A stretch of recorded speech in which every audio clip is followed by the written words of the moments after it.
Hola, ¿cómo estás? Te saluda el pastor Farichoque y hoy estoy aquí junto al pastor Josué Yempen y el pastor Javier Torres y estamos listos para entrar en una parte del manual tal vez poco conocida que se titula Notas.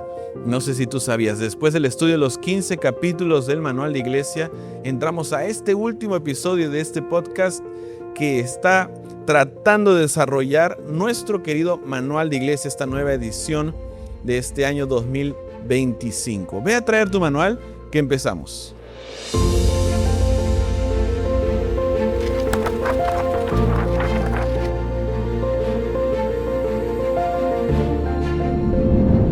Llegamos al último capítulo de esta aventura de estudiar contigo el manual de iglesia. Pero para empezar este último capítulo me gustaría leer lo que está en el primer capítulo en la página 18, en el segundo párrafo, donde dice así: el manual de iglesia está dividido en dos tipos de materiales. El contenido de cada capítulo, que es de valor mundial y se aplica a toda la organización, congregación y miembro de iglesia, pero reconociendo la necesidad de variaciones en algunas secciones de material adicional de naturaleza explicativa, presentado de manera de orientación y ejemplos, aparece como notas al final del manual de iglesia. Estas notas tienen subtítulos que corresponden a los subtítulos de los capítulos y el número en la página del texto principal. Quiere decir que este manual de iglesia está dividido en dos partes: los capítulos regulares que tienen valor mundial y las notas que son aclarativas. Ahora, dentro de las notas encontramos en la página 238 el suplemento de estas aclaraciones que tiene la división sudamericana, y me gustaría leer qué es el suplemento. Dice que estas notas de este suplemento contienen material aclaratorio con relación a cómo la iglesia local en la división sudamericana debe proceder en un asunto en particular. Tales orientaciones deben ser seguidas por estar en armonía con los principios organizacionales y operativos de la Iglesia Adventista del Séptimo Día, generalmente aceptados. Quiere decir que esta última parte, en este último capítulo, vamos a leer y estudiar contigo las aclaraciones de algunos puntos que son presentados en los capítulos ya del manual de iglesia. Por eso vamos a entrar ya de lleno, Pastor Josué, Pastor Javier, a lo que dice nuestro suplemento. Nuestro suplemento empieza hablando acerca de los bienes inmuebles de la iglesia. Y aquí surge una pregunta: ¿a nombre de quién deben estar registrados los bienes inmuebles de las iglesias según las notas que encontramos aquí en el manual de iglesia? Esto aclarando para nuestra división sudamericana. Gracias, Pastor Farí. Y sí, efectivamente el manual dice que estos registros o estos bienes inmuebles que una entidad tiene deben estar registrados en la entidad legal con personalidad jurídica. Eso quiere decir, por ejemplo, poniendo un ejemplo, en nuestra Unión Peruana del Sur hay 7 entidades legales, ¿no? Y una de ellas, por ejemplo, a la que represento es la Misión Peruana Central Sur. Entonces, todos los bienes inmuebles de ese territorio deben estar consignados en esa entidad legal. Y teniendo en cuenta que la entidad jurídica en realidad es Iglesia Adventista del Séptimo Día, que no solo es parte del territorio de la Misión Peruana Central Sur, sino de la Unión en general. Muy bien, ahora es bueno que la iglesia aclare, porque el manual no deja claro, teniendo en cuenta que cada división, cada territorio tiene las necesidades diferentes, y para el territorio de nuestra división, entonces, todas las iglesias, todos los bienes inmuebles de la iglesia deben estar registrados a nombre de la iglesia con el RUC que tiene la iglesia. ¿Correcto? Y es importante que el manual establece esto de manera muy clara, ya que cualquiera podría pensar que los bienes de la iglesia están a nombre de una persona, a veces el pastor, ¿no? Pero en realidad la iglesia es tan transparente en sus formas para poder explicarnos que no es así, sino que está, como dice acá claramente, a una persona jurídica legal para proteger todos los bienes que la iglesia tiene. Pastor Javier, y ni siquiera, pastor, a nombre de una persona, ni siquiera una congregación local, ¿no? Ujú. Entonces, es la entidad jurídica, ¿no? Es la iglesia adventista como representante, pero a nombre de esa entidad legal. Ya ha pasado en otros lugares del mundo donde las personas que tenían las propiedades a su nombre, por alguna razón no fueron reelectos en el Congreso y de pronto dijeron, bueno, me quedo con todas las propiedades y como estaban a su nombre, la iglesia no tenía cómo volver a tener sus propiedades, sus inmuebles. Y entonces la división tomó la decisión que todas las iglesias deberían estar registradas al nombre de la personería jurídica. Y en ese marco hay una invitación a nuestros hermanos cuyas iglesias tal vez donde se reúnen son donaciones de hermanos y ahí tenemos que agilizar el trámite de que estas donaciones o previos estén a nombre de la Iglesia Adventista del Séptimo Día. Muy bien, otra de las aclaraciones que da este suplemento de la División Sudamericana está en relación a esos documentos legales, ¿no? Tengo mi iglesia, la iglesia está aquí, ¿quién tiene? ¿Dónde se archivan estos documentos legales? El primer anciano, el hermano más antiguo, está guardadito debajo de su colchón. ¿Cuál es la recomendación entonces que da este suplemento de la división respecto a los documentos legales y los registros importantes de la iglesia local? También ahí, pastor, deberíamos, como dice nuestro manual en esta parte del suplemento, ¿no? ¿Qué cosas tenemos que archivar, por ejemplo? Entonces ahí se recomienda todas las pólizas de seguro, las escrituras, los recibos de compra, certificados de registro, proyectos de construcción autorizados, certificados finales de obra, contratos de fideicomiso, testamentos y legados. Eso tiene que estar, como dice ahí, conservados debidamente en la oficina de la entidad correspondiente. O sea, en el campo local, la misión o la asociación, todas las iglesias, todos los templos deberían tener sus documentos legales archivados porque cada una de estas entidades tiene un área legal que debe preservar y guardar cada uno de estos documentos que son tan importantes, ¿no? Y es por eso, Pastor Farid, que en nuestro territorio de la Unión Peruana del Sur tenemos nuestras bóvedas, por así llamarlo, donde están en custodia todos estos documentos legales que son de carácter muy importante, ¿no? Para que ser preservados y también para que en el momento de ser utilizados estén de fácil acceso. Muy bien. Ahora, dentro de estos documentos importantes leímos que estos documentos que deben ser preservados empiezan hablando el manual sobre las pólizas de seguro. Y ahí viene otra aclaración que da la División Sudamericana para nuestro territorio. ¿Quién debe velar porque el templo esté cubierto por un seguro? ¿Y cuáles son estas sugerencias que nos da la división? ¿Quién es el que debe estar preocupado porque su templo, porque tenemos muchas estructuras y a veces vienen, en el Perú tenemos terremotos, tenemos lluvias intensas que generan huaicos, que se llevan templos, inundaciones, y entre más se acerque el tiempo del fin, más de esto vamos a empezar a vivir. Entonces, ¿quién debe estar preocupado por velar que la iglesia tenga un seguro, pastor? En los capítulos previos, pastor, hemos visto los diferentes cargos que existen en una iglesia local. Y una función de ellos es nuestros amados tesoreros, ¿no? Y esta tarea le compete a él porque el suplemento dice tiene la obligación, o el tesorero tiene la obligación de velar para que el templo o la capilla y el edificio y todo el equipamiento se hayan debidamente cubiertos por un seguro. Entonces, es el tesorero, pastor.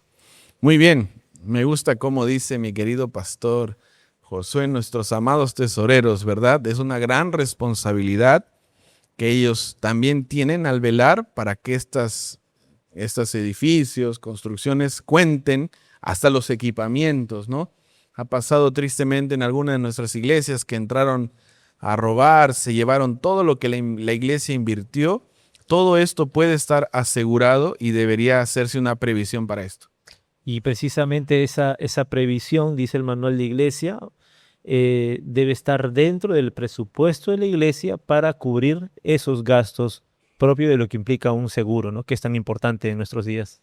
Y como estamos hablando, pastor, del suplemento, entonces nuestra división sudamericana dice que el seguro debe contratarse en función al valor del edificio. Por dar un ejemplo, si este edificio vale, qué sé yo, 100,000 soles, el seguro debe estar contratado por ese valor.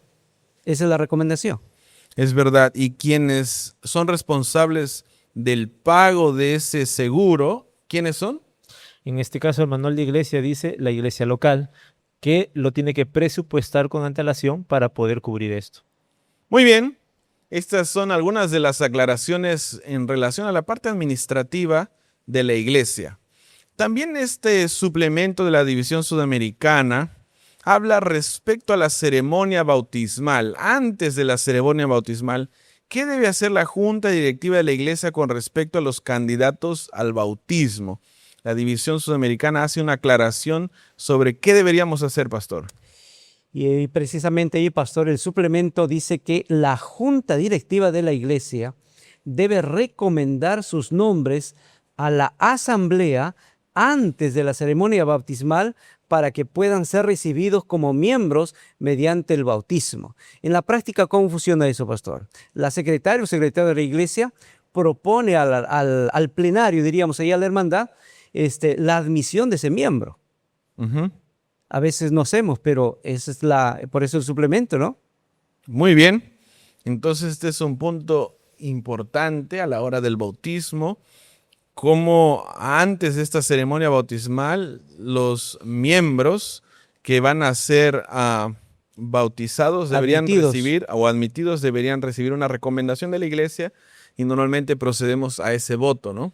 Y es la junta directiva la que recomienda, ¿no?, esta propuesta, y es la iglesia quien apoya la propuesta y se celebra la ceremonia bautismal. Y ese voto como tal debe estar registrado en el libro de actas de la iglesia local. Así es. Muy bien, vamos aprendiendo. Y estas, como a diferencia de los otros capítulos, estas preguntas, como vienen de todo el manual, tal vez no siguen una hilación en contenido. Por ejemplo, la siguiente aclaración que hace este suplemento dice así: ¿cuánto tiempo debe durar el periodo de espera y búsqueda de miembros que han cambiado de residencia y no lo han reportado antes de ser eliminados del registro de miembros? ¿Cuánto tiempo? Si miramos el manual de iglesia, pastor, en el anterior diríamos 2 años, ¿no? Pero como estamos hablando de un suplemento de nuestra división, entonces en esta edición, la 10ª edición de nuestro manual de iglesia, el suplemento dice que debe durar 1 año. Si el miembro se perdió y fue clasificado por paradero desconocido, no se sabe más de él, transcurrido ese periodo de tiempo, entonces se puede remover a ese miembro. Muy bien, por paradero desconocido. Creo que ahora con la tecnología, las redes sociales, es mucho más fácil que antes encontrar a un miembro. Uno entra a una red social, coloca el nombre, el apellido, y de alguna manera es más fácil encontrarlos. Por eso la división acortó el tiempo de 24 meses a 12 meses para que la iglesia pueda proceder ¿cómo dijo usted, pastor? A removerlos por paradero desconocido. Y es interesante que el suplemento dice que, si bien es cierto, tenemos este periodo de 1 año, no quiere decir que los clasificamos como paradero desconocido y ahí terminó el trabajo. No. Hay que buscarlo. Tiene que, dice aquí el manual de iglesia, siempre que se haga todo lo posible para localizarlos. Y si es que se hizo todo y a pesar de eso no se los ubicó, entonces se puede eliminar, ¿no?, o remover. Muy bien. Otro asunto importante, como habrán visto, ese capítulo va de tema a tema, ¿no?, de un lado a otro. Otro asunto importante que este suplemento aclara tiene que ver con respecto a la ordenación para el ancianato según el capítulo 9. ¿Qué orientaciones debemos seguir al respecto, pastor? Ahí, pastor, hay un pasaje bíblico, 1 Corintios capítulo 12, el versículo 11, donde la palabra de Dios dice que los dones espirituales que son distribuidos por la obra del ministerio del Espíritu Santo es concedido tanto a ¿quién? A hombres y mujeres. Entonces, en función a este principio, la iglesia en Sudamérica tomó un voto. Y el voto está ahí en el suplemento, que sería el 2021-121. Y entonces pero bajo la aprobación también de la Conferencia General. Ahí está el número de voto, 272-84. Y entonces, pastor, la recomendación que tenemos es que cuando hay necesidad, ¿no?, en el territorio de la División Sudamericana se puede ordenar tanto a varones como a damas. Muy bien. De las 13 divisiones del mundo, ahora nosotros como División Sudamericana también creo que somos la última división que estamos entrando al proceso de ordenación de ancianas, y el manual también dice que las potestades que tiene un anciano también las tiene una anciana.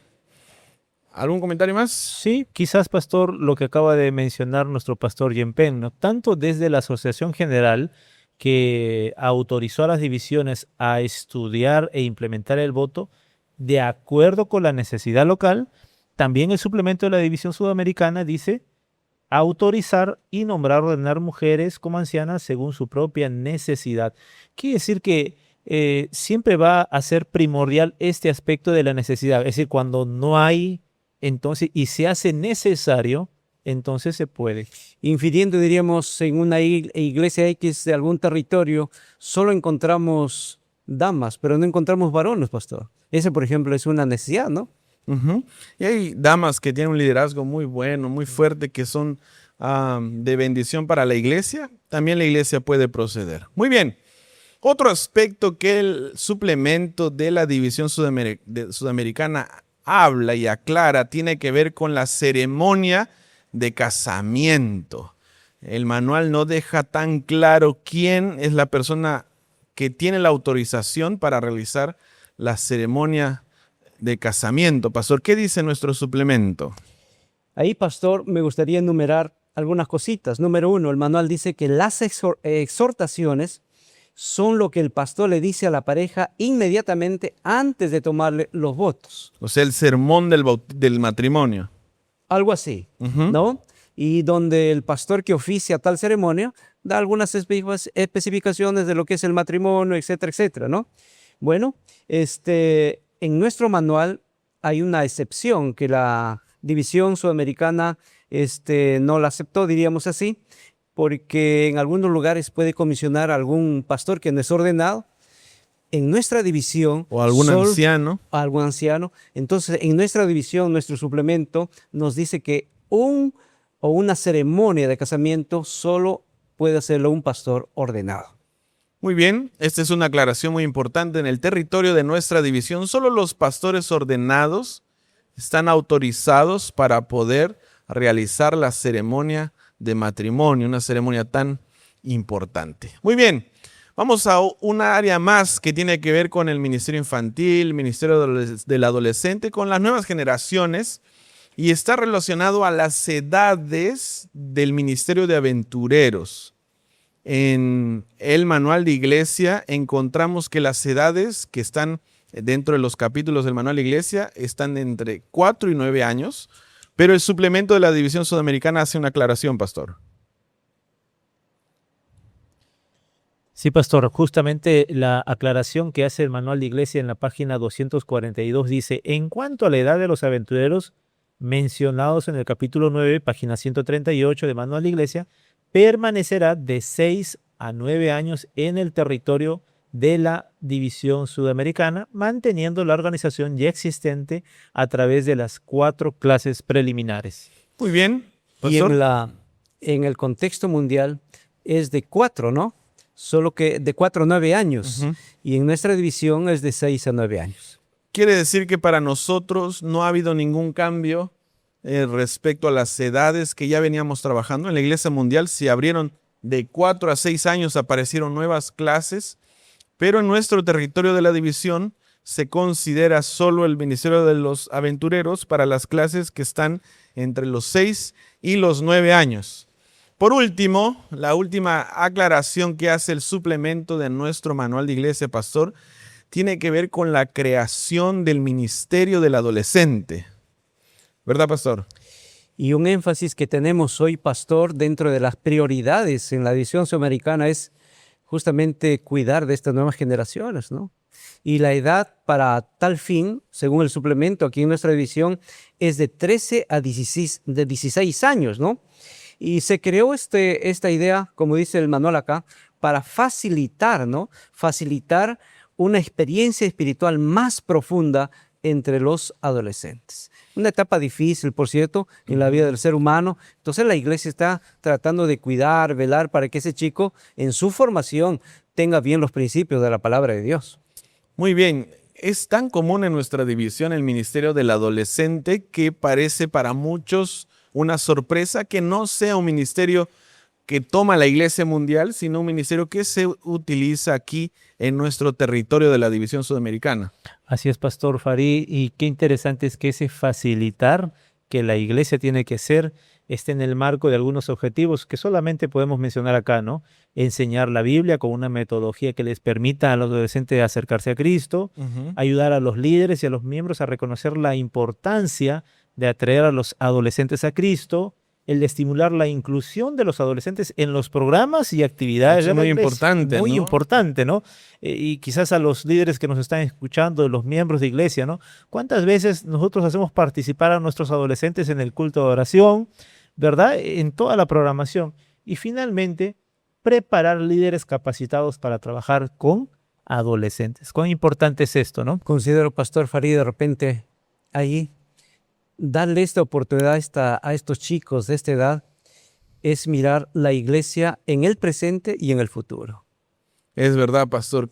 Comentábamos también en otros los capítulos qué tan importante sería que no exista ningún culto de adoración un sábado de mañana sin la participación de algún adolescente, algún niño, alguien de las nuevas generaciones, anunciando el canto, anunciando las ofrendas, orando, dando la bienvenida. Creo que podría ser una costumbre de todas nuestras iglesias integrar a las nuevas generaciones en el servicio del Señor.